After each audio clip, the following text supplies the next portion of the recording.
This program is rated PG. It contains themes and scenes which may not be suitable for very young audiences. Parental guidance is advised. Be advised that the views and opinions of the hosts and guests do not reflect those of the station.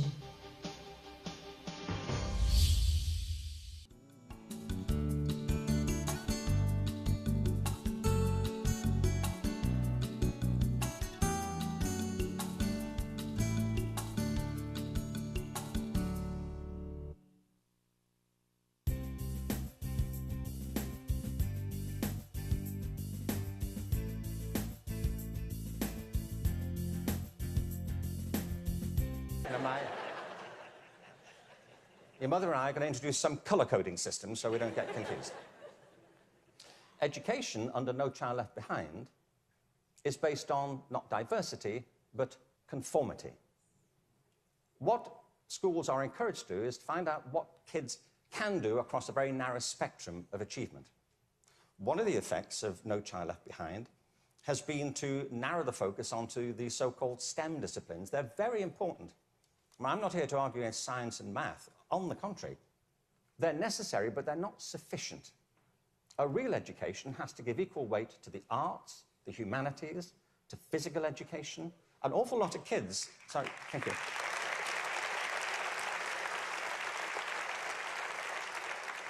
One estimate in America currently is that something like 10% of kids getting on that way are being diagnosed with various conditions under the broad title of attention deficit disorder, ADHD. I'm not saying there's no such thing. I just don't believe it's an epidemic like this. If you sit kids down hour after hour doing low-grade clerical work, don't be surprised if they start to fidget, you know.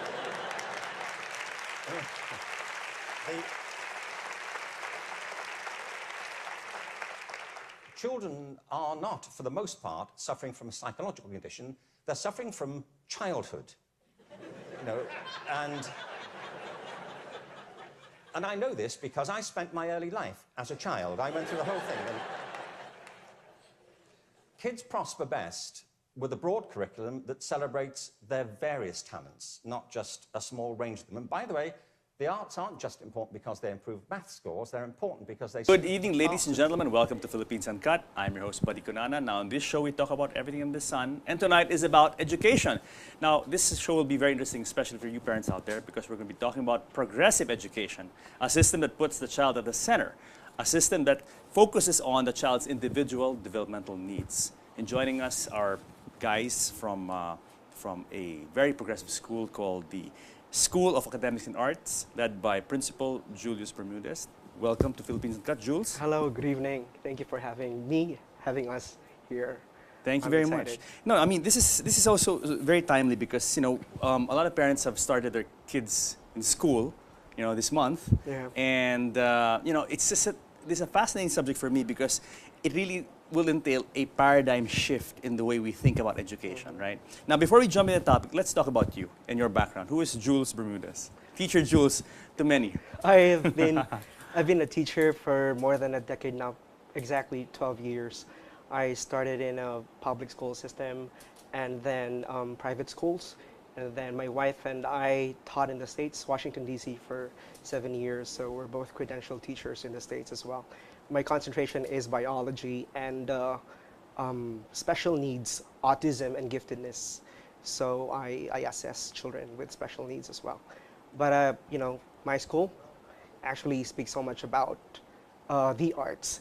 And I have always used that in my assessment and in my therapy work. Very nice, very nice. Children. What led you to this advocacy, to this line of work? I feel like so many kids are, or I would say, if I can borrow from a politician, it pains me a lot when kids are not able to catch up on the learning or the understanding that's going on in the class. Part of me is like I'm like telling myself I can do more or I can do better. I can shift the dynamics in the classroom around.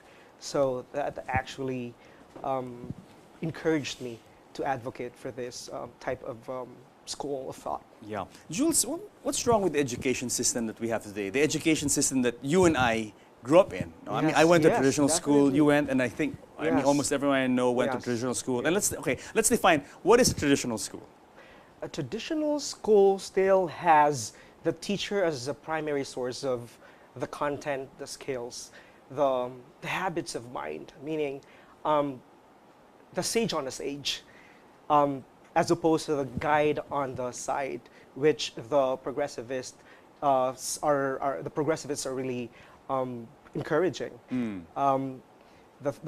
Aside from, of course, the usual issues with lack of resources, the number of students, the ratio of teacher against the students, and the facilities, and all the amenities. Sure. Aside from all that, I think the traditionalists still believe that we are, the professionals, the adults, are the source of learning in the class.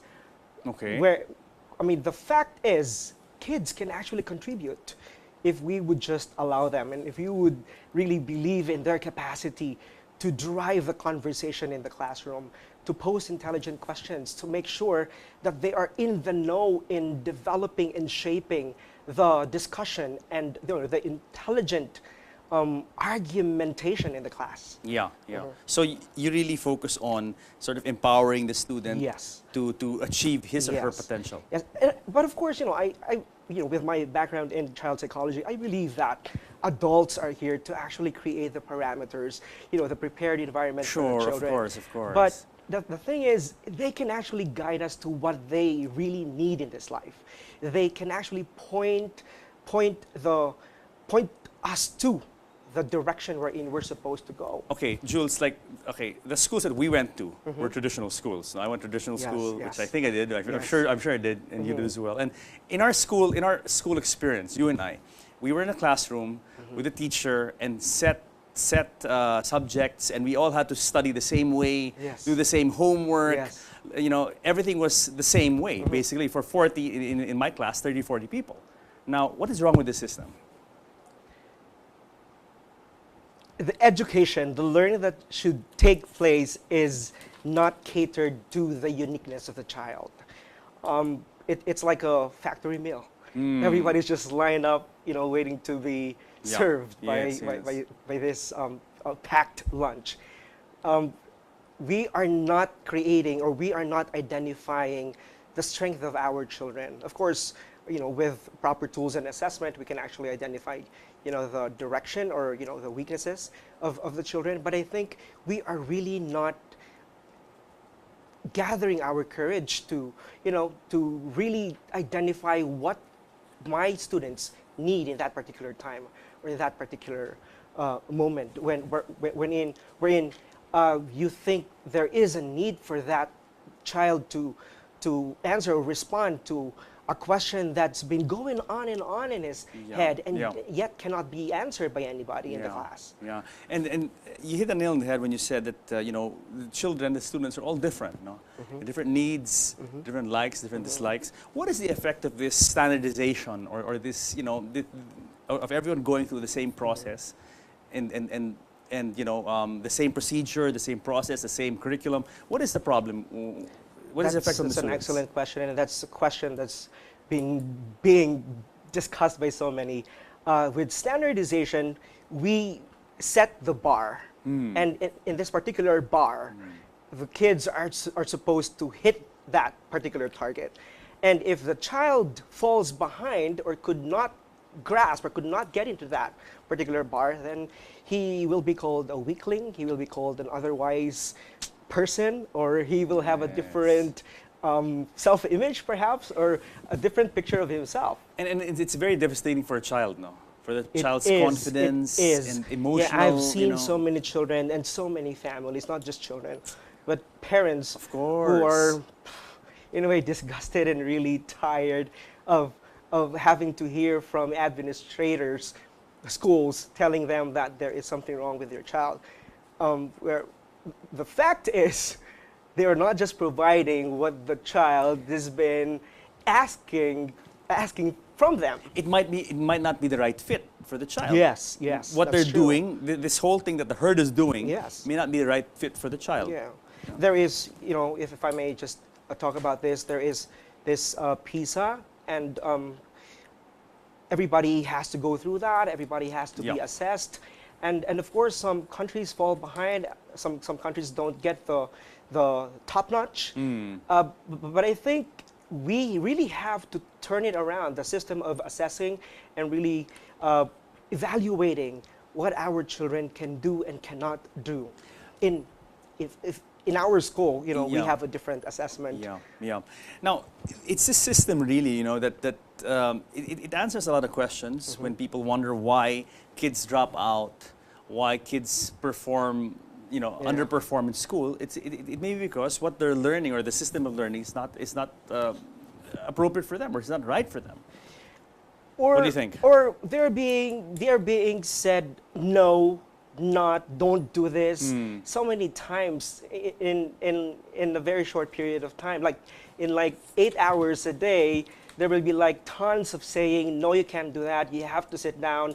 You have to do this. You have to finish this, or else you will not be in this group, or else you will not have a recess time. Sounds so like there's school. so many restrictions. Sounds like school. Yes, kids now learn how to play school. That is the problem now. They want to show their good boy, good girl personality precisely because they have to conform. And as Sir Ken Robinson mentioned, that school is to provide diversity, not conformity. Yeah. Now that speaker we had earlier, that video, is a guy named Ken Robinson. He's an Englishman who's lived in the States a long time, and he really is an advocate of this progressive school of thought. No. Yes. Yeah. Let's talk about. You brought up the topic of assessment. Okay. When you say assessment, it's another word for testing. Yes. What is your view on testing? I think there should be more opportunities for children to express themselves. So many research work now has been backing up the project-based learning, the performance-based learning, the project-based learning, wherein children can actually collaborate and talk about a particular culminating activity. Culminating meaning will summarize everything that they have learned in a particular subject. And this can be in different instruments. It can be in a form of a dance, can be in a form of a theater. A theater is actually a very good venue because it has music element in it. It has dance, of course. It can have recreational arts as well. And of course, the inclusion of media arts and technology. Yeah, but talking about testing, when you said we set a bar for students to reach and to measure up to, but sometimes there are students who don't quite make it, right? Yes. And as you said, what is the problem with that bar? The bar is sometimes, especially if it's even the standardized assessment, they are not too sensitive when it comes to the culture. Not too sensitive, not reliable at all, or not gender sensitive, maybe. So that makes the assessment, that makes the standardized assessment not standard at all, because you will have to go back again to the essence of all these assessments, that we are unique, that we are so different from even if we have a twin brother, or sister. That twin brother or sister is quite different from us in a variety of ways. Yes. You mentioned earlier the role of teachers. Like in a traditional school, teachers are there to disseminate information and to basically instruct. In a progressivist school, what is the role of the teacher? The guide on the side. I would love to think that teachers, because of they are well versed in the content, because they know the direction that the child has to take, and they have the end in mind. Meaning, at the end of the quarter or the end of the year, these are the repertoire of skills that a child must have. With that well-versedness, with that content-driven teacher, or perhaps skills-drivenness of the teacher, I think that makes that teacher a very good teacher for a progressivist school of thought. Yeah. How would you assess teachers today? I mean, in traditional schools. I mean, what is lacking? What is, for want of a better word, what is wrong? I think the number of students, I mean the resources as well, Yeah. and of course the number of students that are being, I'm sorry to use the word, dumped Yeah. in the classroom Yeah. is just intoxicating for the I mean, teachers. that definitely is a big problem when you have, teacher-student ratio. Yes, yes. I mean, the smaller the ratio is, it's my, always better. my point in saying that is that if you have really like 40 kids or even more than that, you could hardly think of a lesson or even a technique that will work best for that Yeah. whole bunch. Yeah. So, but aside from that, I think too many teachers are not reflecting at the end of the day about their profession. I think it is very important that at the end of the day, a teacher gets to ask herself or himself, what practices really worked and what didn't. Okay. At the end of the day, they are able to see or to pinpoint what positive language did I use in my introduction of this particular lesson. Did I touch a soul or did I just touch an eye or a physical sensory organ in the child's whole being? And that's a problem, no? I mean, I think because, as you mentioned, classroom size is so big these days that Yes. perhaps a lot of teachers forget that their role really is to help the child learn. Yes. I mean, not just to impart information Yes. or education or lessons, but Yes. actually teach the child the art of learning. And that is why most of them would settle for like a one-size-fits-all type of testing, because it's easier to just have A, B, B, B, D Of when course, you check course. off the kids' assessment. I mean, going back to how the progressivist set the tone for assessment is that we identify the strengths and we project in a way, we see that these prerequisite skills are in the direction or are in the pathway to achieving this particular ultimate skill that any learner must have. Any 21st century learner must have. Yes. Yeah. So, what is it that you guys teach in this progressivist or progressive school of a system of education? What is it you teach? You don't necessarily teach, what you're trying to teach them is how to learn. Yes, of course. Yes. And like essentially what is learning? Learning should be fun, That's such a cliche. But we are practicing it to the point that we identify an art form first that they can easily get hooked on. In traditional schools, you think it falls short, this art of learning? I mean, We have what is so the many. effect? We have so many artistic, very creative, excellent public school teachers or traditionalist Yeah. teachers. The problem is there is a curriculum. There are work plans that need to be finished, and everybody's just rushing to finish that off, not really minding if my child is getting it. That's the word child being left behind. No real reflection on what approaches, what techniques, methods that are evidence-based as well. Could it also be the training of the teachers? Because maybe a lot of teachers are trained to view things a certain way or do things a certain way. A large chunk is contributory to that. It's a very, very sad state. I had the privilege to actually teach in a master's program too, and I felt like the content or the knowledge, the habits of mind is watered down. It's watered down, meaning the soft skills, the non-cognitive skills are not there. Writing, business letters, presenting yourself, basic English, or presentation of self. How to approach somebody. Those non-cognitive skills, executive functioning skills, how to look at somebody, how to approach somebody in a social setting. And I think, the progressivist school touch that. Great. Jules, hold that thought because we have to pause for a break. When we come back, we're going to be joined by Hani, your lead teacher, Teacher Hani, and we'll talk about more about now the school and your programs and how you guys are trying to teach your students the art of learning. So guys, stay tuned because more of the art of learning when Philippines Uncut returns. All right.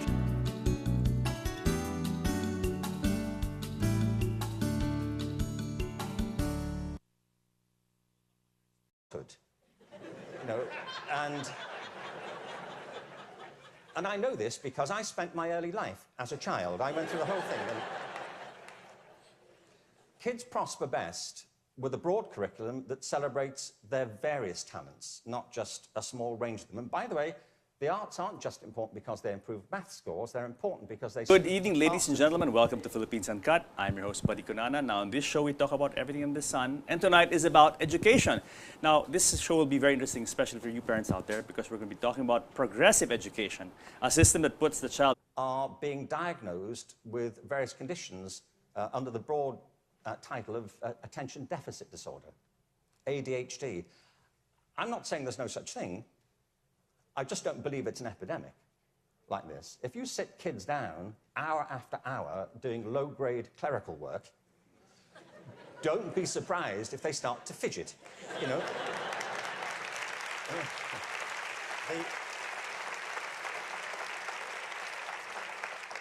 Children are not, for the most part, suffering from a psychological condition. They're suffering from childhood.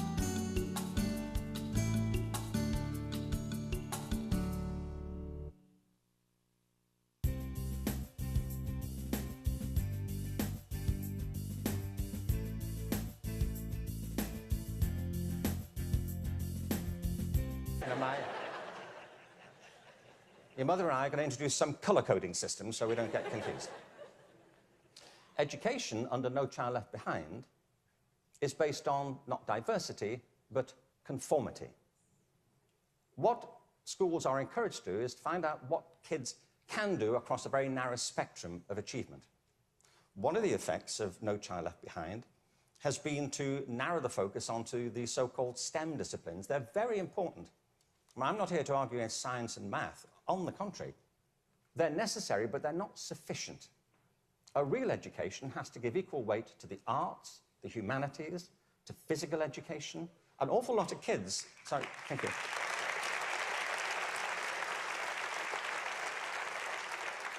One estimate in America currently is that something like 10% of kids getting on that way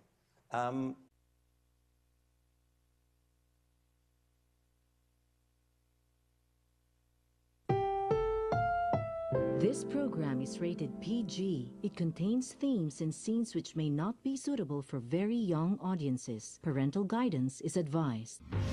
Be advised that the views and opinions of the hosts and guests do not reflect those of the station.